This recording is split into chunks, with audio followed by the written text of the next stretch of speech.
আসসালামু আলাইকুম। আমি মোহাম্মদ সম্রাট হোসেন। ম্যাথ প্রো ইউটিউব চ্যানেলের পক্ষ থেকে আপনাদের সবাইকে স্বাগতম। আজকে আমরা শুরু করব স্থানাঙ্ক জ্যামিতির 11.2 যে সকল ম্যাথগুলো আছে আজকে আমরা সেগুলো করার চেষ্টা করব। তো যারা এখনো আমার এই লাইভটিতে অ্যাড হননি অনুগ্রহ করে দ্রুত অ্যাড হয়ে যান এবং কমেন্ট করে জানাবেন যে কারা অ্যাড হচ্ছেন, দ্রুত জানান। শুরু করছি 1 নাম্বার ম্যাথ দিয়ে। তো 1 নাম্বার ম্যাথটা যেটা আছে আমরা তুলে ফেলতেছি। তো আমরা 11.1 এর 1 নম্বর ম্যাথ করব। 1 নম্বর ম্যাথ।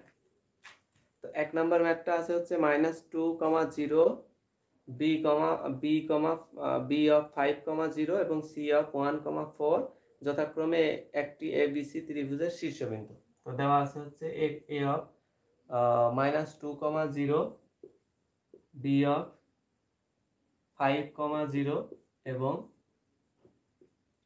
এবং c of 1, 4 যথাক্রমে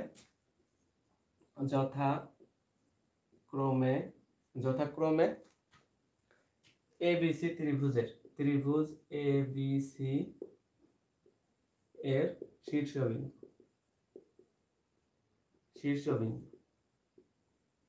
ত্রিভুজ ABC এর শীর্ষবিন্দু। তো প্রশ্নটা এটা উদ্দীপক।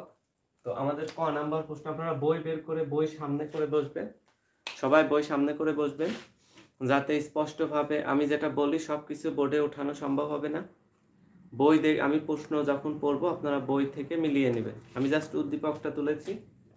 তো সম্পূর্ণ প্রশ্নটা এখন ক নাম্বার প্রশ্নটা অ্যান্সার করব, আপনারা ক নাম্বারটা একটু দেখবেন। তো প্রশ্নটা a of -2, 0, b of 5, 0 এবং c of 1, 4 যথাক্রমে ত্রিভুজ ABC এর শীর্ষবিন্দু। তো আমাদের প্রশ্নে আনসার দিতে হবে যে ABC CA বাহুর দৈর্ঘ্য এবং ত্রিভুজ ABC এর পরিসীমা নির্ণয় করতে হবে। তাহলে আমরা একটা ত্রিভুজ যদি আঁকাই, এটা যদি একটা ত্রিভুজ কল্পনা করি, তাহলে এটা যদি A বিন্দু দিই, এটা যদি B বিন্দুটি, এটা C। তো আমাদের প্রশ্নটা যে AB বিন্দু, BC বিন্দু, CA বিন্দু, এই তিনটা বিন্দুর দৈর্ঘ্য নির্ণয় করতে হবে। তো দৈর্ঘ্য নির্ণয় করার যে সূত্রটা, সেটা আমরা সূত্র প্রমাণ করেছি এবং কিভাবে বের করতে হয় সেই সম্পর্কেও আমরা ভিডিও আমার চ্যানেলে ছাড়া আছে। আপনারা যদি না দেখে থাকেন তাহলে অবশ্যই গিয়ে সেটা দেখে নেবেন। বিন্দুগুলা বের করব। তো আমরা যখন দৈর্ঘ্য নির্ণয় করি, দৈর্ঘ্য নির্ণয় করার সূত্রটা আমি এখানে লিখে রাখি। দৈর্ঘ্য নির্ণয় করার সূত্র যদি আমরা x কল্পনা করি, x1 x2, তাহলে x2 x1 তার whole square plus y2 y1 তার হোল স্কয়ার। তো আপনারা y1 y2 যদি ঘোরায় পেঁচায় লেখেন সমস্যা নাই, কারণ এটা যেহেতু স্কয়ার আছে, সবগুলোর উপরে স্কয়ার থাকার কারণে এটা আসলে বর্গ, তো ঋণাত্মক আসার কোনো চান্স নাই, সবই পজিটিভ হবে। বড়টা থেকে ছোটটা বাদ দেন আর ছোটটা থেকে বড়টা বাদ দেন, সমস্যা নেই। তো যখন আমরা এ বি এর দৈর্ঘ্য বের করব, এ বি এর দৈর্ঘ্য, তো যা বুঝতে পারবেন না অবশ্যই বলবেন, আমি রিপিট করব। এ বি এর দৈর্ঘ্য, তো এ বি এর দৈর্ঘ্য যখন বের করব তখন এই স্থানাঙ্কগুলো যদি এখানে একটু লিখে দিই তাহলে আপনারা হয়তো ভালো বুঝতে পারবেন। 5, 0 এবং 1, 4। তো এখন এ বি এর দৈর্ঘ্য বের করব। তাহলে স্থানাঙ্ক কি আছে, আমরা বলছি x2 x1। তাহলে b টাকে যদি আমরা, b বিন্দুর স্থানাঙ্কটাকে যদি 2 এবং a বিন্দুর স্থানাঙ্কটাকে যদি 1 ধরে নিই, তাহলে 5 -2 তার হোল স্কয়ার প্লাস 0 -0 তার হোল স্কয়ার।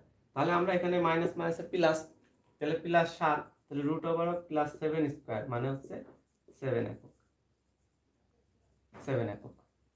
এরপর যদি আমরা BC এর দূরত্ব বের করি, BC এর দূরত্ব, তাহলে সমান আমরা কি পাবো, √। তো BC যখন নির্ণয় করব তখন সিমিলার ভাবে 1 5 whole square plus 4 0 whole square. তাহলে কি হবে দেখুন, এখানে 4 তাহলে 4 4 4 স্কয়ার প্লাস 4 স্কয়ার, এখানে যদিও -4 আছে তো মাইনাস দেখিয়ে দিলাম, সুবিধা হবে।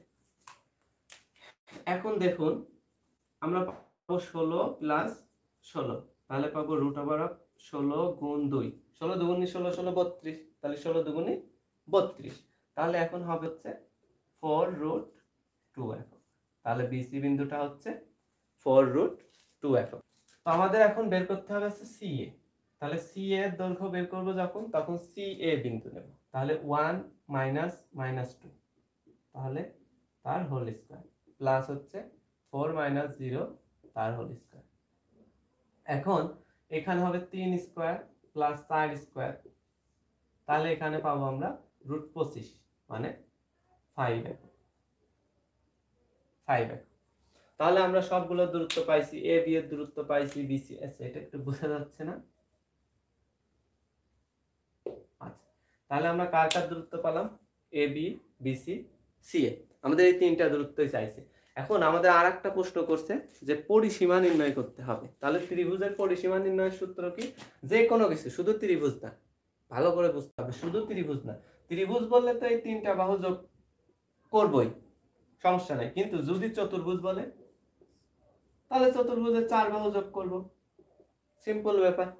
আমরা যে আয়তক্ষেত্র পড়তাম যে 2 ইনটু দৈর্ঘ্য যোগ প্রস্থ, ব্যাপারটা কিন্তু একই কথা। ব্যাপারটা কি হয় যে আমরা বলি 2 ইনটু দৈর্ঘ্য যোগ প্রস্থ, 2 ইনটু দৈর্ঘ্য যোগ প্রস্থ, মানে বিষয়টা বোঝায় যে 2 ইনটু দৈর্ঘ্য যোগ প্রস্থ। তো আসলে আমরা যদি একটা আয়তক্ষেত্র কল্পনা করি তাহলে তার কর্ণ সমান, তাহলে দৈর্ঘ্য হবে এটা, প্রস্থ হবে এটা। তাহলে দৈর্ঘ্য প্রস্থ যদি সমান হয় তাহলে আমরা যদি যোগ করি যে দৈর্ঘ্যও দুইটা থাকবে, প্রস্থও দুইটা থাকবে, তাহলে 2 কমন নিয়ে এখানে 2 ইনটু দৈর্ঘ্য যোগ প্রস্থ করা হয়েছে। তো দুঃখিত আমি, বাইরে আওয়াজ আসতেছে, মেশিন চলতেছে, তো একটু ঝামেলা হলো। তো সরি সবার কাছে, সরি ফর এভরিওয়ান। তো পরিসীমা যখন বের করব তখন আমরা এই ত্রিভুজের তিনটা বাহু যোগ করে দেব। তাহলে ত্রিভুজ এ বি সি এর পরিসীমা, তাহলে A B plus B C plus C A. তাহলে এ বি এর মান কত? এ বি এর মান হচ্ছে 7 প্লাস 4 রুট 2 প্লাস হচ্ছে 5, তাহলে 7 5 12 প্লাস 4 রুট 2। তাহলে যদি আমরা এটাকে এইভাবে 4 কমন নিয়ে 3 প্লাস রুট 2 রেখে দিতে পারি একক, অথবা এটা যোগ করে গুণ করে দিতে পারি। তো আমার মনে হয় এভাবে রেখে দেওয়াটাই ভালো, আমি এভাবে রেখে দেওয়া প্রিপেয়ার করি। তাহলে আপনারা কি করবেন, এই ম্যাথটা এখন তুলে নেবেন, আপনাদের হচ্ছে 1 মিনিট সময়। তাহলে ত্রিভুজটা কি ছিল? এ বি এবং হচ্ছে সি বিন্দু।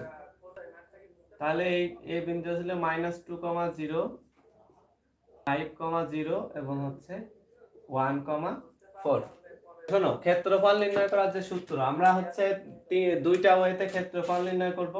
একটা প্রথম এটা হচ্ছে যে আমরা জেনারেলি যেটা বের করে আসি, এরকম মাছ দিয়ে একটা দাগ দিই ত্রিভুজের, এবং এটাকে উচ্চতা কল্পনা করি। যদি এটাকে একটা ডি বিন্দু দিই তাহলে আমরা এই যে রেখাটা, এটাকে উচ্চতা কল্পনা করে আমরা হচ্ছে সূত্র দিই যে যদি এটাকে ত্রিভুজ ধরি, ত্রিভুজ এ বি সি এর ক্ষেত্রফল লিখি আমরা হাফ ভূমি গুণ উচ্চতা। তাহলে ভূমি গুণ উচ্চতা যখন লিখতেছি, তাহলে ভূমি কোনটা? বিসি হচ্ছে ভূমি, তাহলে হাফ গুণ বিসি গুণ, আর এই এডি কে আমরা দূরত্ব নিয়ে নিই, মাছ দিয়ে যে টানটা দিই ওটা হচ্ছে এডি। এই এডিটাকে হচ্ছে আমরা দূরত্ব হিসাবে, উচ্চতা হিসেবে কল্পনা করি এডি। এটা হচ্ছে আমরা জেনারেলি দেখি যে 5, 6, 7, 8 পর্যন্ত আমরা দেখে আইছি এই সূত্রের সাথে অনেকে আমরা যুক্ত। তো এই সূত্র দিয়ে করতে গেলে একটু ঝামেলা হয়, যেমন এই ডি বিন্দুটা বের করতে হবে, ডি বিন্দুর স্থানাঙ্ক জানি না। এটা কিন্তু ডি বিন্দুর স্থানাঙ্ক না, আমি পাশে লিখে দিই, এটা কিন্তু সি 1, 4 হচ্ছে সি বিন্দুর স্থানাঙ্ক। তাহলে আমাকে যদি এইভাবে ক্ষেত্রফল, এই ভূমি গুণ উচ্চতা দিয়ে ক্ষেত্রফল বের করতে হয়, তাহলে আমাকে বিসি বের করতে হবে এবং হচ্ছে এডি বের করতে হবে। এখন আমরা বিসি এডি বের করাটা আসলে একটু কঠিন, এজন্য আমরা কি করব, আর একটা ওয়ে যেটা সেটা অবলম্বন করবে, সেটা হচ্ছে এই ঘড়ির কাঁটার বিপরীত, মানে এইভাবে এইভাবে, অর্থাৎ এই রেখাটা হচ্ছে ঘড়ির কাঁটা, মানে যদি এখান থেকে শুরু করি, ঘড়ির কাঁটা কি এইদিকে ঘোরে না, ঘড়ির কাঁটাটা কিন্তু এইভাবে ঘোরে, এইভাবে ঘোরে, কিন্তু আমরা ঘড়ির কাঁটার বিপরীত, মানে যদি এখান থেকে ধরি তাহলে এইভাবে ঘুরবো, অর্থাৎ যদি এ থেকে শুরু করি তাহলে এ বি সি আবার এ থেকে শুরু করলে এ বি সি আবার হচ্ছে এতে ফিরে আসবো, তাহলে বি সি এবং এটি বিন্দু।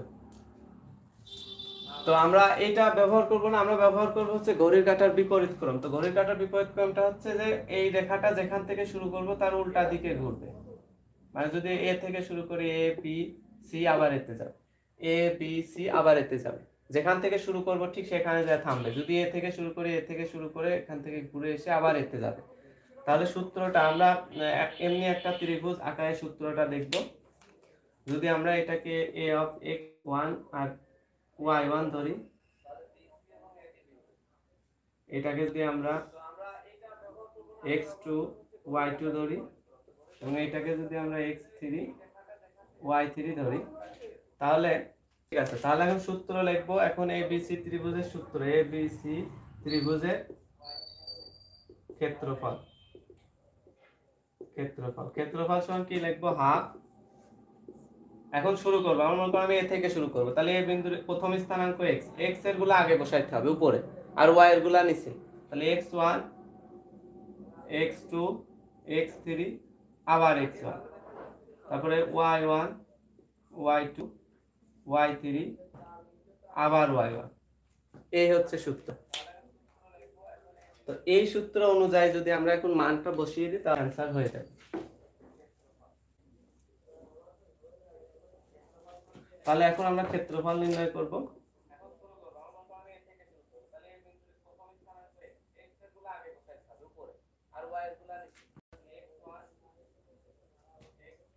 তাহলে ত্রিভুজ ABC এর ক্ষেত্রফল,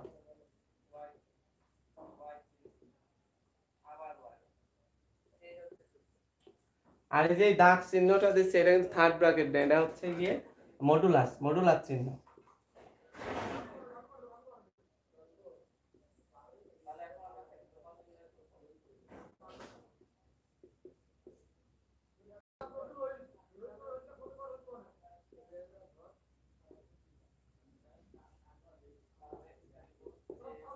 আর এটার গুণ এইটুকু বিষয় বুঝতে পারলে পুরো অঙ্ক শেষ। গুণ করতে হবে এইভাবে আর এইভাবে, তাহলে প্রথম গুণ করতে হবে এইভাবে আড়াআড়ি, প্রথম গুণটা করতে হবে আড়াআড়ি। তাহলে প্রথম গুণ করব হচ্ছে আড়াআড়ি, তাহলে 2 0 এর সাথে গুণ করলে 0 এবং প্রথম গুণে সব প্লাস, প্রথম গুণের সময় সব প্লাস, তাহলে 4 5 20 প্লাস, আবার এটার সাথে 0 এর সাথে গুণ করে 0। এইবার দ্বিতীয়বার যখন গুণ করব, দ্বিতীয়বার গুণের সমান মাইনাস, দ্বিতীয়বার গুণের সময় হচ্ছে মাইনাস, তাহলে -0 আর মাইনাস 4 দুগুণী 8, -8 মডুলাস শেষ।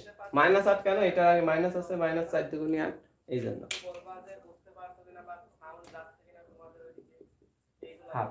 তাহলে 20, এখন মাইনাস মাইনাসে প্লাস, তাহলে +8, 20 + 8, তাহলে হাফ গুণ 28, তাহলে এটাকে যদি 2 দ্বারা কেটে দাও তাহলে 14, তাহলে 14 বর্গ একক, এ হচ্ছে ক্ষেত্রফল। আচ্ছা ঠিক আছে, সবাইকে ধন্যবাদ, আল্লাহ হাফেজ, আসসালামু আলাইকুম।